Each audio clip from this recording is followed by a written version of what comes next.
মেয়েদের মাথা সিঁদুর কেড়ে নেওয়ার প্রতিশোধ নেওয়ার প্রতিজ্ঞা করেছিলেন প্রধানমন্ত্রী নরেন্দ্র মোদী।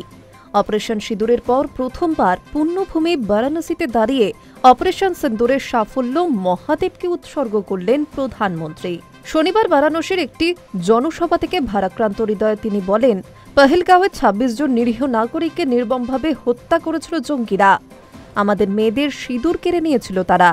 আমরা তার প্রতিশোধ নেওয়ার প্রতিজ্ঞা করেছিলাম। মহাদেবের আশীর্বাদে আমরা তা সফলভাবে করতে পেরেছি। পহেলগাঁওয়ের বদলা নিয়েছি। অপারেশন সিঁদুরের সাফল্য আমি মহাদেবের চরণে উৎসর্গ করছি।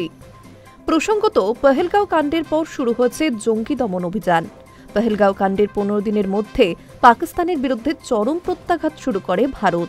এরপর গত সোমবার শ্রীনগরে অপারেশন মহাদেব অভিযানে পহেলগাঁও হামলায় যুক্ত ৩ পাক জঙ্গিকে খতম করেছে ভারতীয় সেনা। ২২ এপ্রিল পহেলগাঁওয়ে হামলার পর এতদিন গা ঢাকা দিয়েছিল জঙ্গিরা। তবে সম্প্রতি জঙ্গিদের কাছে থাকা T-82 আল্ট্রাসেট কমিউনিকেশন ডিভাইস চালু করে জঙ্গি মুসা। সেই সূত্র ধরেই লোকেশন খুঁজে হত্যা করা হয় জঙ্গিদের। আর এই সমস্ত অপারেশনের সফলতা মহাদেবকে উৎসর্গ করলেন প্রধানমন্ত্রী। Hi news network.